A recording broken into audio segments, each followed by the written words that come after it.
399장 교회에 약속하신 말씀 위에서 영원토록 주를 찬송하리라. 소리 높여 주께 영광 돌리며 약속 믿고 굳게 서리라. 굳게 서리 영원하신 말씀 위에 굳게 서리 굳게 서리 영원하신 말씀 서리라. 저희의 약속하신 말씀 위에서 하나님 말씀 성령복음 16장 1절에서 5절 말씀입니다. 성령복음 16장 1절에서 5절 말씀 교독합니다. 1절 말씀 제가 먼저 받들어 봉독드립니다. 바울이 더베와 루스드라에도 이름에 거기 디모데라는 제자가 있으니 그 모친은 믿는 유대 여자와 부친은 헬라인이라.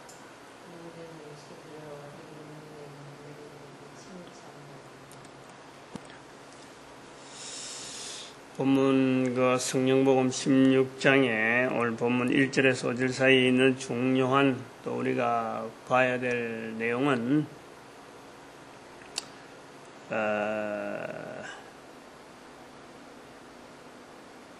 3절에 바울이 그를 데리고 떠나고자 할세, 바울이 떠나고자 할세 그를 데려다가 할례를 행한다. 그를 데려다가 떠나고자 할세 그를 데려다가 할례를 행한다.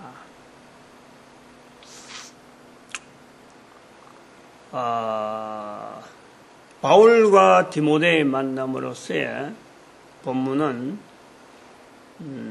어떤 후대에 나중에 기록하고 연결할 수 있는 중요한 하나의 장면이죠. 바울의 전도하는 이 여행에 바울이 다녀보면 알아요. 이 전도를 해보면은 본인은 뜨거워서 전도를 해 나가는데 항상 이래 아쉬운 부분이 뭐냐 하면은 누가 좀 같이 있으면 좋겠다. 왜냐하면 일거리가 너무 많으니까.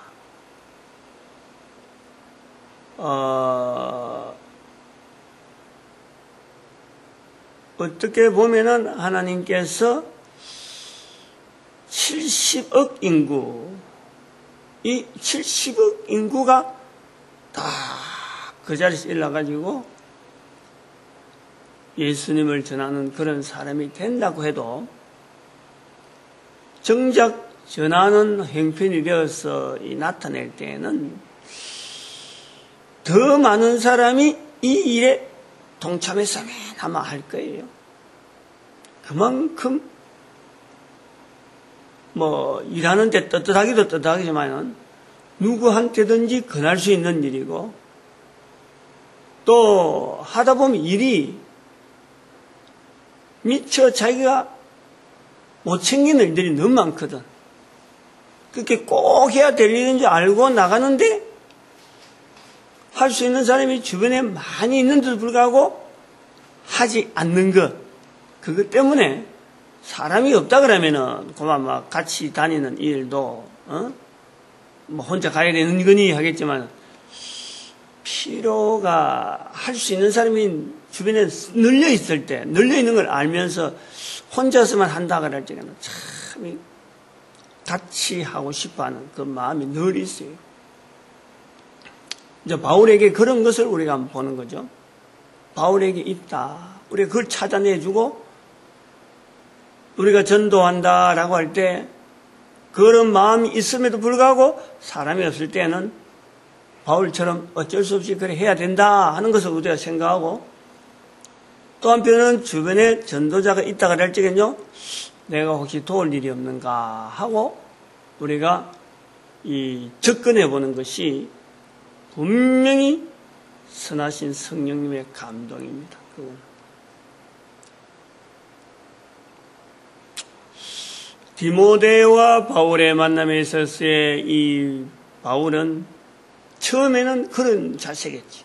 디모데에게 칭찬받고 또 어머니가 유대 여자라. 애를 데리고 간다 할 적에 선뜻 내주는 엄마가 동의를 하는 거 아니에요. 엄마가 엄마가 유대 여자라 하는 이 의미는요. 아버지가 이방인이다. 아버지는 헬라인이다. 이렇게 되어 있는데 금슬이 일단은 좋다고 봐야 되고 부부관계라든지 이런 부분이 어느 정도 참 평상 정상적으로 잘 이래 유지가 되고 있는 이 부부로 봐야 돼요. 뭐 그렇지 않게 봐도 돼. 그렇지 않아. 그러나 당시의 상황에서 아버지가 헬라인이라는 것을 기록할 정도 되면 주변 사람들이 다 인정을 하는 가정이란 말이에요. 유대 여자인데 헬라인하고 결혼해서 그 가정의 어떤 색깔은 어떤 색깔일까? 여기 이게 우리가 디모데의 관계에 대해서 아주 중요한 부분을 우리 하나 봐야 되는데, 당시 예수님 당시에 이 유대인 사회는 유대인으로서의 인정, 이 사람이 유대인이라고 불러줄 수 있느냐, 불러주지 못하느냐 하는 것, 그 하나의 그 규정이 있습니다. 규정. 물론 남자, 여자, 부모가 다 유대인일 때는 그건 틀림없이 유대인이라 불러주는 거예요. 그 자손은. 근데 여자가 유대인이고 남자가 지금처럼 헬라인이나 이방인일 때 유대인을 불러줄 거냐? 안 그러면 남자가 유대인인데 여자가 이방인이다. 그 유대인으로 불러줄 거냐? 이 기준이 있다니까. 남자가, 우리 같으면은, 남자가 유대인이고 여자가 이방인이면은 유대인으로 불렀겠지만은, 그래, 안 불러요. 유대인이라 안 불러줘요. 왜 그러느냐? 여자가 유대인일 때, 남자는 이방인은 이러더라도 여자가 유대인일 때, 그거를 유대인이라 불러주는 거예요. 유대인에 들어올 수 있도록, 유대인이라고 부르면서 유대인의 행섭에 하는 일에 들어올 수 있도록 봐준다는 거예요. 허락을 한다니까. 왜 그러느냐 하면은 바벨론의 포로로 잡혀오고 난 유대인들에게는요, 가정교육에 대해서 굉장히 엄격합니다. 가정교육. 바벨론 포로 갔다 와서 당했거든. 어떻게 하면은 이스라엘의 유대인의 신앙을 유지시킬 거냐? 요거에 대해서요, 유대인들의 이 사회학자들이 연구를 해가지고 제시를 해서 제안해서 내는 거예요. 그런 사람들이 이제 바리새인들이 그 일을 하는 거예요. 중요한 교육 제도가 이번에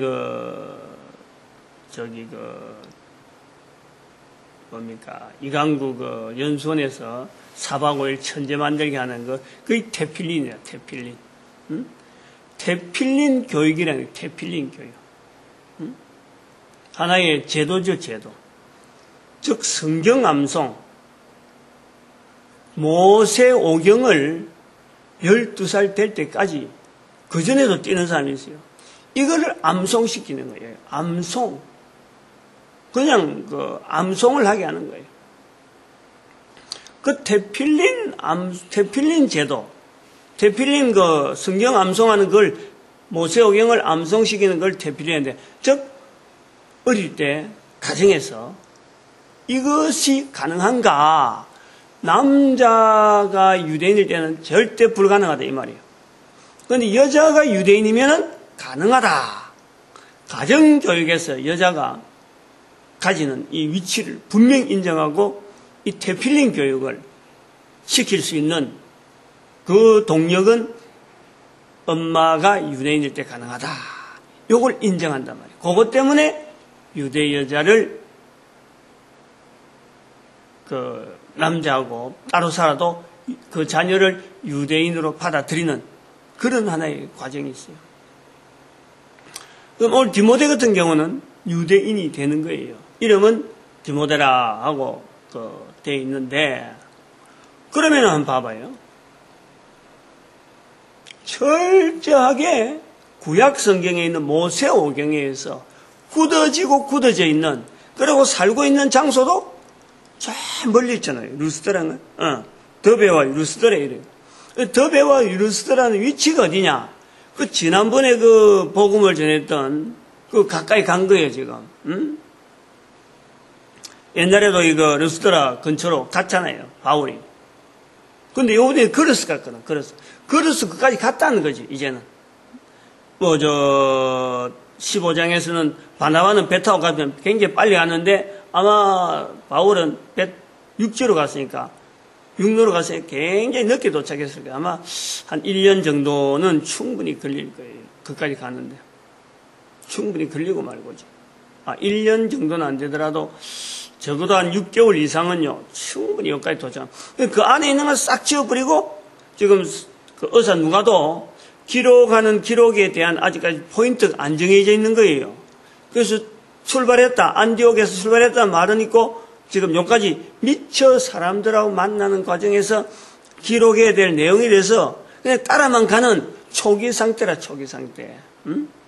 바울에 대해서 중점적으로 기록하는 이런 내용을 체계적으로 해야지 하고 이런 게 보는 그 시점이 사도 의사 누가는 아마 그 메모라든지 이런 게 아마 미처 준비가 안 됐던지 아마 그랬을 거예요.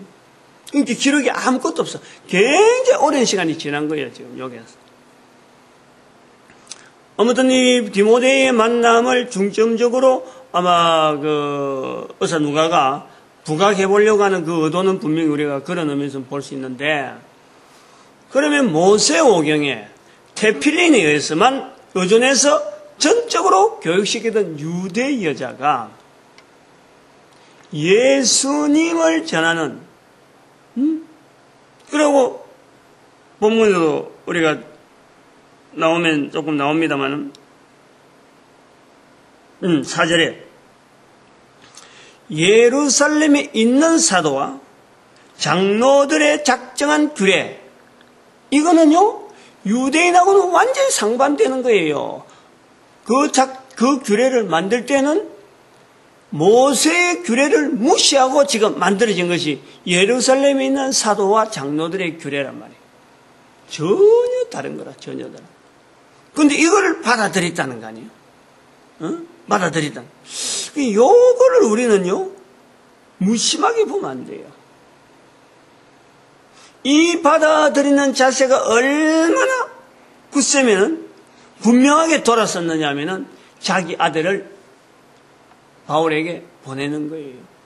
바울에게.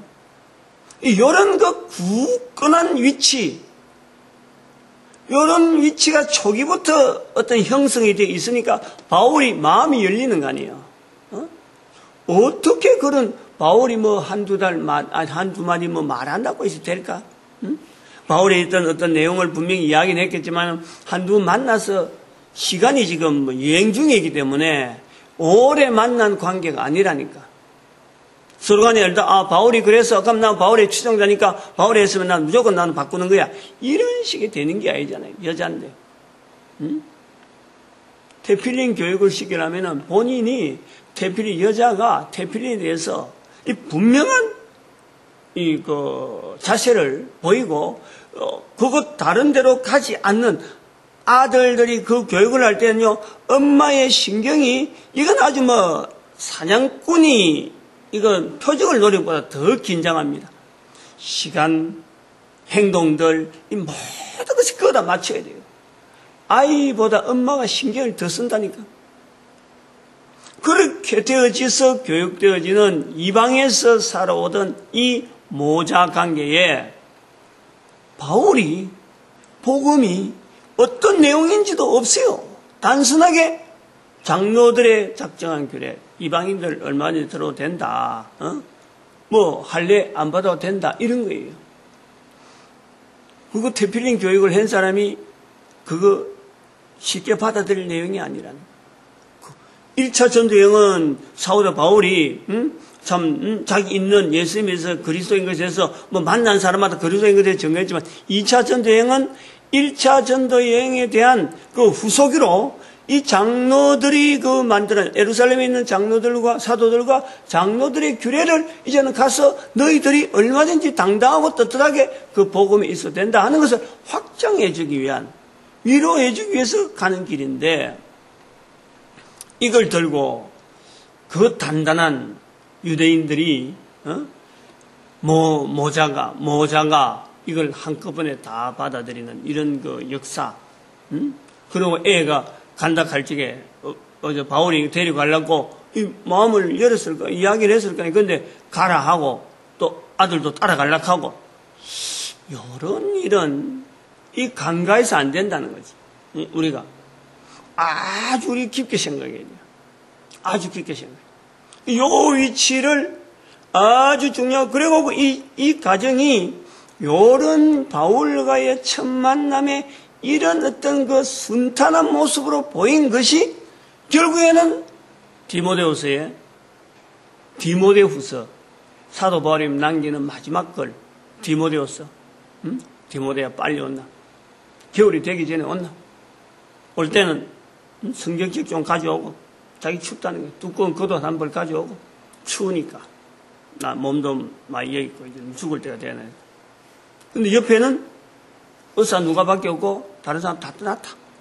지금 이렇게 늙은 그 바울의 마지막 어떤 그 기대는 하나의 그 육신적인 아들의 관계가 있는 이 만남.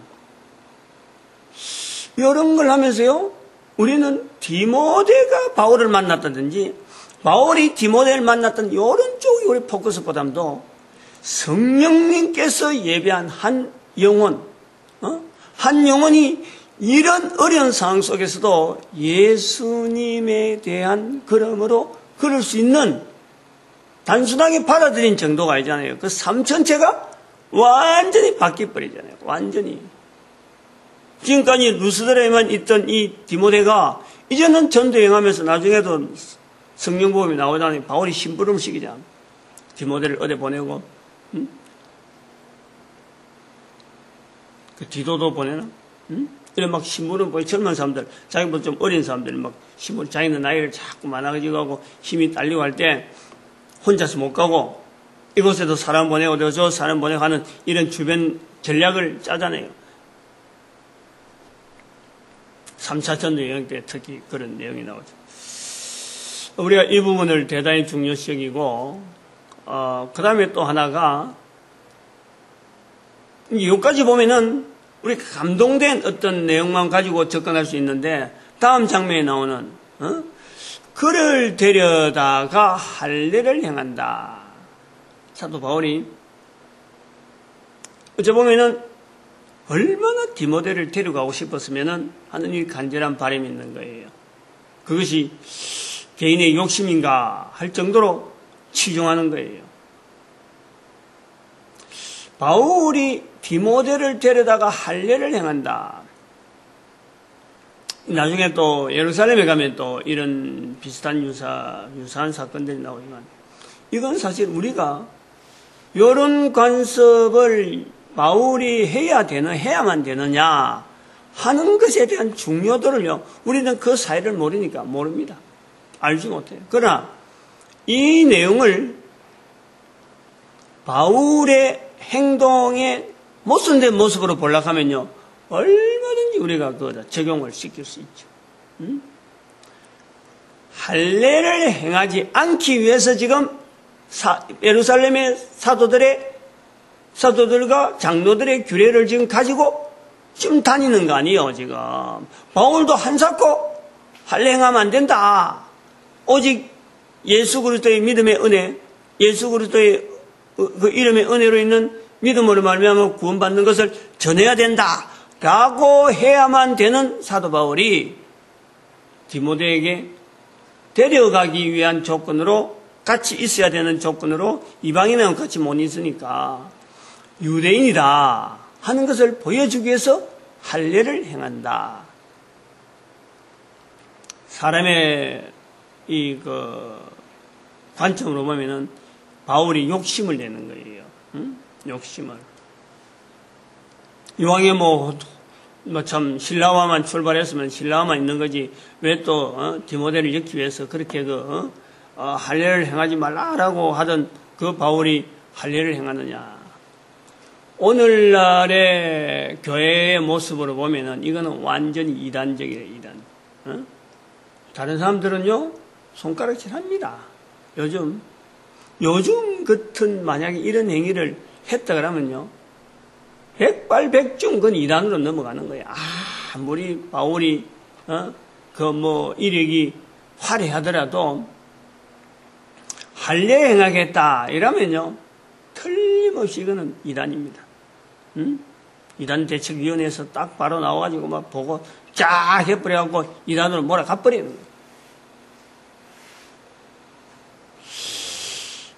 이제 이런 부분에 우리가 오늘에 부르는 이단이라고 하는 그 자세, 이단에 대한 자세와 우리가 바라봐야 될, 우리가 해야 될, 내가 살펴야 될 내 자세, 이 점검을 우리 해봐야 돼요.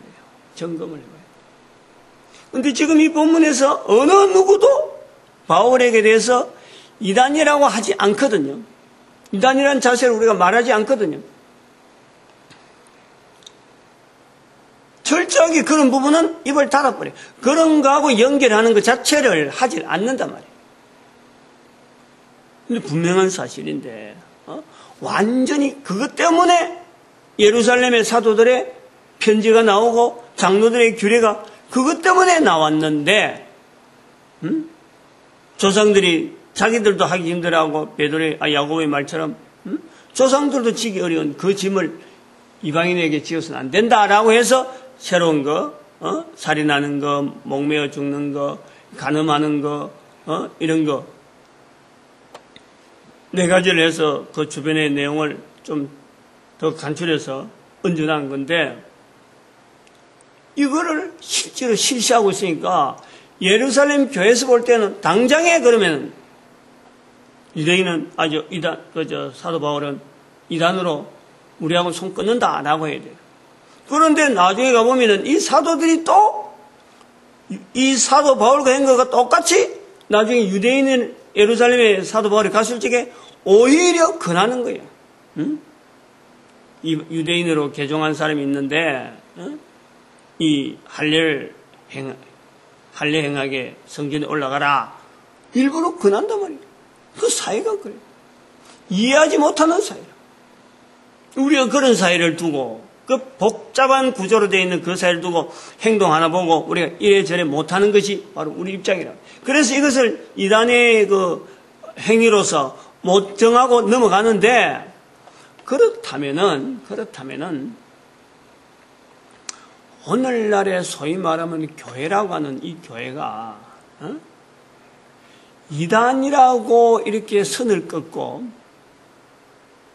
또 종파가 다르다고 종교가 다르다고 이 선 끊는 거 이걸 나는 안 했으면 좋겠어요. 이걸 안 했으면 좋겠다고. 이단이라 끄니까 더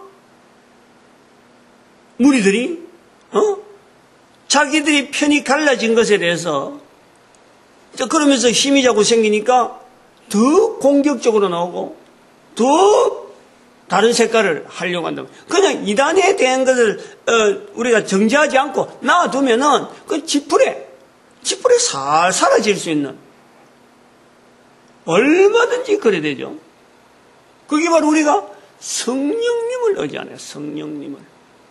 성령님에 대한 철저한 기준을 두고 바로 나아갈 수 있도록 내 자신이 분명하게 그때 굳게 돼 있으면은, 굳어져 있으면은, 이단이라고 정지하는 그 시간에 내 스스로가, 과연 성령님 안에서 굳세되어 있느냐. 이런 걸 더 다지는 게 좋을 것 같아요. 그래서 종교가 다르다, 뭐 불교, 힌두교, 티벳 뭐 이런 전체를 돌아다니면서 과연 우리가 저들에게 선 꺼야 될 이유가 있느냐? 아무것도 없다는 거예요. 아무것도. 우리 스스로 선을 끈 것 때문에 우리는 자꾸 좁아지는 입지만 있었지. 요것도 이단이니까 가까이 가지 안 하고, 요것도 이단이니까 교류를 하지 말아야 되고, 강단도 세우지 말아야 되고, 단체로 뭐 회를 해야 하는데도, 저기가 어떤 교단이니까, 어떤 종파니까 같이 참여하면 안 된다. 자꾸 입지만 좁아져, 입지만. 다시 말하면, 복음을 전하는 데에, 이게 전부 다 걸림돌이라.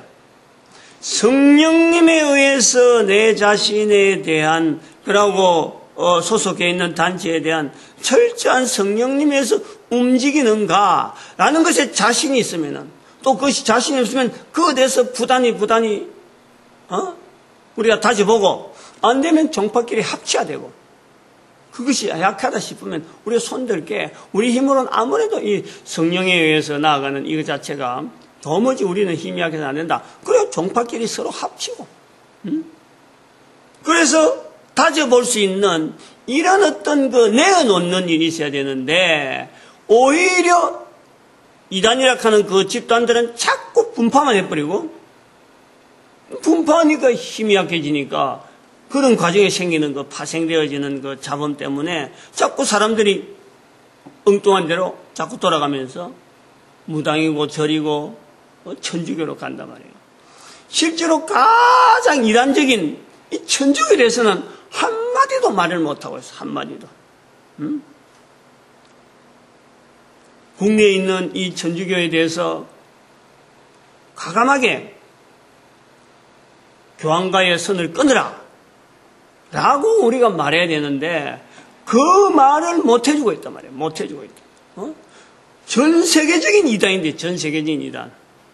보려면 이단이라는 눈으로 볼 때는 전 세계적이고 가장 전도에 걸림돌이 되어지는 교황제도 과거에 있었죠. 필요했죠.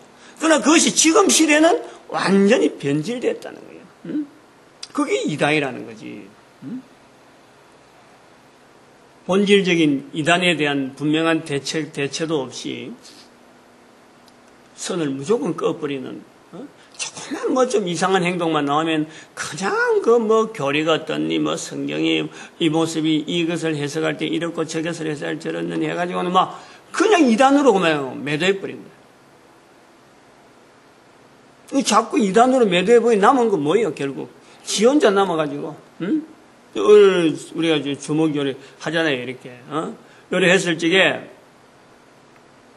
저기 이단이다. 손가락 하나만 가고 이단이라 하는 거예요. 2개 하기는 2개 하면 2개 하는. 근데 실제 손가락 5개에서 3개는 자기를 향하잖아. 내가 이단인 거예요, 내가 이단적 요소가 있으니까 그거 커버하려고, 그거 막아버리려고 상대방을 향해서 손가락 켜난다 이거지. 나의 이단적 요소는 뭐냐? 성령님에게 철저히 우리가 매인받지 않는, 성령님에게 철저히 매인받는다는 것은 전도 현장에 대해서요, 고민하는 거예요. 어떻게 우리가 이렇게 전도가 떨어져 있느냐? 전도하는 교회가 돼야 되는데 왜 이렇게 교회가 전도하지 않느냐? 이것에 대해서 고민해야지. 바로 우리 안에 지금 자체 교회가 바로 이단인데 왜 이단으로 보지 않느냐 이거예요. 사도 바울의 디모데를 할례를 시키는 것은요, 오늘날에 우리 교회가 각성하고 각성해야 될 거라고 지목하는 것. 복음을 전하는 사도 바울에게 있어서 복음을 전하기 위한 그 간절한 마음 때문에 같이 있으면 좋겠다. 더 많이 이 일을 동참하면 좋겠다. 축복이잖아, 축복. 그 축복을 하기 위해서 할례, 본인이 그것 때문에 싸웠던 그 할례를 디모데에게 행하게 한다.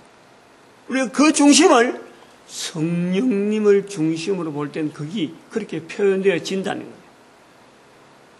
바울의 이름이 더 높아지고 이웃 교회가 막 높아지고 성도가 막 그쪽으로 쏠리는 것에서 반대하고, 그래서 그거 좀 사람들을 가지 못하게 하려고 막으려고 하다 보니까 이단이라는 굴레를 씌워버려가지고, 그러니까 그 사람들이 처음에는 우리 이단 아니다 싶다가 자꾸 사람은 자꾸 많아지고 보니까 수가 더 많아지고, 수는 더 많아지고, 자기가 이단 아니라고 뭐 변명할 그럴 필요가 없다는 거지. 가만히 있으면 되는 거예요, 자기들은.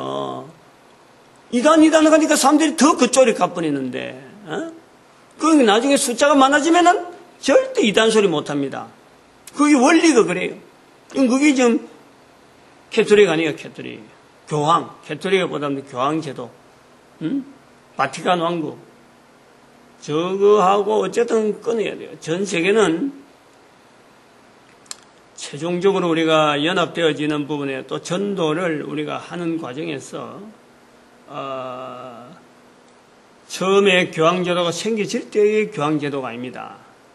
벌써 그 제도 이후로 지금 한 1500년 지나면서 분명하게 1000년 지나는 과정에서 우리가 분명히 이걸 했어야죠. 언급을 했어야죠. 근데 그게 정리가 안 돼가지고 지금 한 500년 더 연결해오는 중에 이 교처들이 오히려 우리 나간 사람들로 하여금 이단이라 했다가 지금은 뭐 작은 형제 이래 부르는데 아주 뭐 자비가 넘치는 듯한 그런 표현을 하고 있는데 지금은 제도입니다, 제도. 그거는 교회가 아니라고. 교황제도, 교황, 황제를 떠받들고 있는 하나의 단체란 말이에요. 그래서 우리가 천주교를 각 국내마다 국가적인 단위 안에서의 활동에 대해서 조직하고 그 자체에서 어떤 구성이 되어지고 거기서 어떤 총회가 나오고 하면은요, 그것을 우리가 분명하게 받아들일 우리 자세가 돼 있어야 돼요. 교황 제도 자체는 이단의 자체로 우리가 완전히 이거는 전도를 못하게 자꾸 탄압하는 아주 탄압이 심합니다. 이단이라 할 때는 바로 이 전도 못하게 하는 것 때문에 이단이라는 거예요. 우리가 마음껏 전도하는데 아무런 관여하지 않으면 절대 이단이라 할 것이 없어요. 개념이 그래야 돼요. 개념이. 그래서 저는 교황 제도 자체를 이단이라 보는 거예요. 아주 무서운 이단이고, 이제 그 제도를 완전히 벗어버리고 나라마다 영국의 성공회처럼 교황의 영향을 받지 않고 독자적으로 어떤 민족 단위로 이것이 운영이 되어질 때는요, 그건 이단이라 할 것이 없어요. 우리가 그렇게 부른다는 거예요.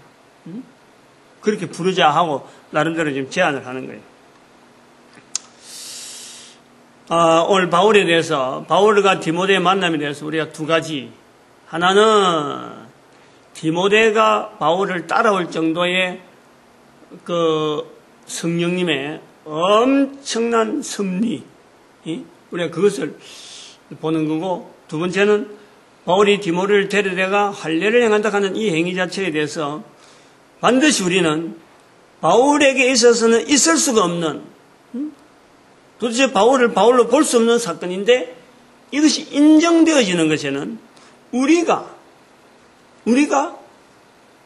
바라봐야 될 분명한 하나의 요건으로서 성령님에 대한 조명을요, 반드시 염두에 둬야 돼요. 내가 그러면 이단이 아닌가? 오늘 우리 교회 다니는 내가 이단이 아닌가? 이단하고 다른 사람 이단한다고 해서 그 사람들은 또 우리 보고 이단이라고 할 수 있기 때문에 나는 정작 성령님이 보시는 이단의 자리에 내가 있지 않는가? 내가 성령님을 얼마나 인정했는가? 성령님을 인정하기 위한 예수 그리스도를 입으로 신하는 일에 내가 얼마나 참 마음을 쏟고 있었느냐? 마태복음 10장 32절에 성령님이란 말씀이 안 나오지만은 내 이름을 신하면은 하늘에 있는 아버지 앞에 내가 저를 신하리라. 그게 성부 성자가 나온단 말이에요. 그렇게 말할 수 있는 입은 성령밖에 없다니까. 성령의 말하게 하심을 따라서 성령복음 2장 4절, 그리고 고린도전서 12장 3절, 성령으로 아니하고는 아무도 예수를 주라 할 수 없다는 거예요. 성령으로만이 가능하다. 고로한 마태복음 10장 32절의 말씀을 과연 나는 얼마나 나타내고 있느냐? 또 마태복음 12장 32절의 말씀에 성령을 부인하면은 이 세상과 오는 세상에도 사함이 없다라고 하는 예수님의 말씀에 내가 얼마나 철저하게 두려워 떨면서 내가 예수 믿는다 하는 이 자리를 보고 있느냐. 다른 사람에게 이단이라 하는 그 시간에 내가 이 부분에 마음을 졸여야 되나. 우리가 그런 자세로 바울이 디모데를 할례를 행했다. 디모데를 내가 할례를 행했다. 요것에 우리는요 받아들여야 돼. 받아들여. 그냥 디모데가 할례를 받았구나. 이렇게 슬쩍 넘어가면 안 되는 거예요. 이런 엄청난 사건 앞에 이것이 허락을 하는 성령님의 어떤 섭리를 우리가 보면서 성령님이 아니고 도무지 이를 설명을 할 수가 없어.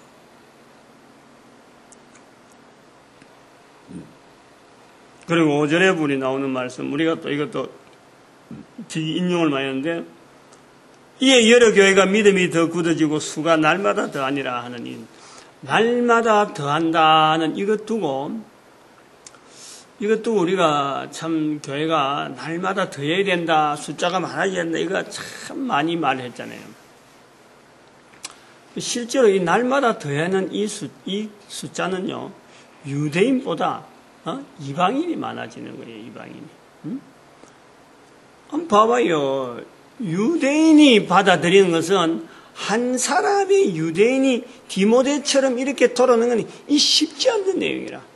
그런데 이방인에게 복음이 전해지는 것이 바로 예루살렘의 사도들과 장로들의 규례란 말이에요. 그러니까 이 사람들이 그 믿음의 길이 열린다 그러니까 굉장히 호응이 좋아진 거죠. 그 호응이 좋아진 것 중에 하나가 우리가 또 살펴줄 수 있는 유대인의 생활 자체가요, 이게 굉장히 경건하고 다른 사람들 앞에 오래 가더라도 이게 어떤 삶의 내용 자체가 이 모범적이라요, 모범적.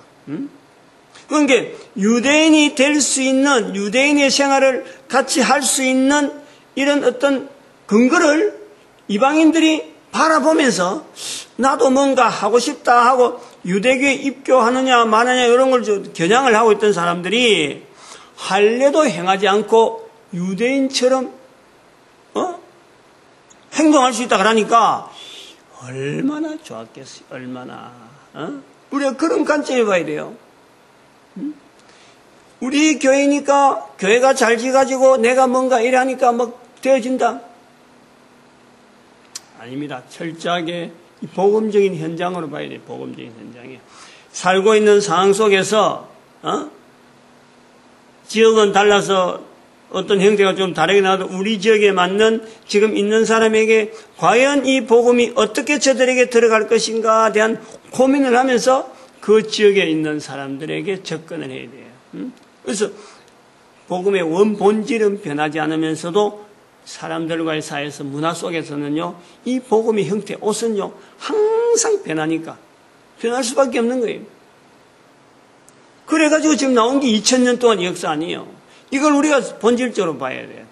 수가 더해지는 것은 사도 바울이 그 설교를 많이 하고 사도 바울이 뭐 역사를 많이 쓰는 게 아니라 예루살렘에서 보내는 장로들의 규례가 유대인의 생활을 흠모하는 사람들에게는 너무나 큰 복음이었지. 너무나 큰 복음.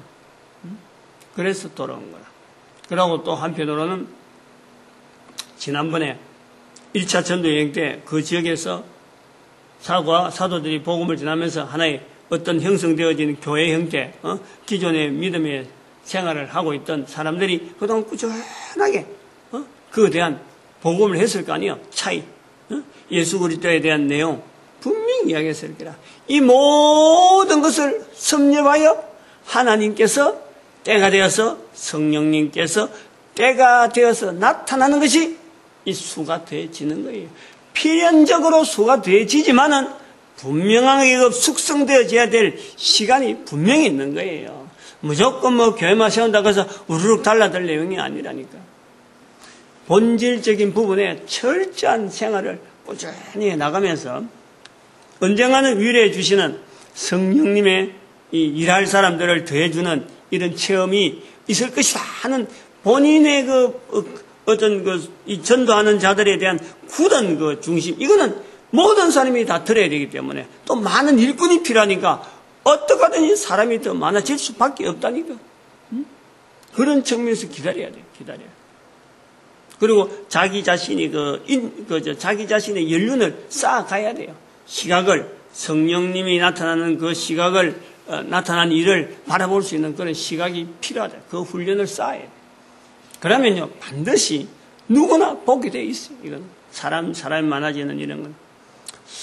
오늘도 우리가 이 본문 속에서 성령님의 인도하심 속에 우리가 오늘 머물라고 애를 썼는데, 교회에 온 것에 대해서 이 전도자 되어지는 건 너무너무 우리가 이건 바라고 소망해야 됩니다. 우리가 수요일마다 기도하는 부르짖는 기 전도자의 복을 누리자 하고 하는 거죠. 그리고 이 모든 교회가 어쨌든 하나 돼야 돼, 교회가. 그리고 우리 민족이 전 세계 복음을 전하는 데 쓰임 받자라고 축복하는 시간으로 주여 삼창합니다. 주여!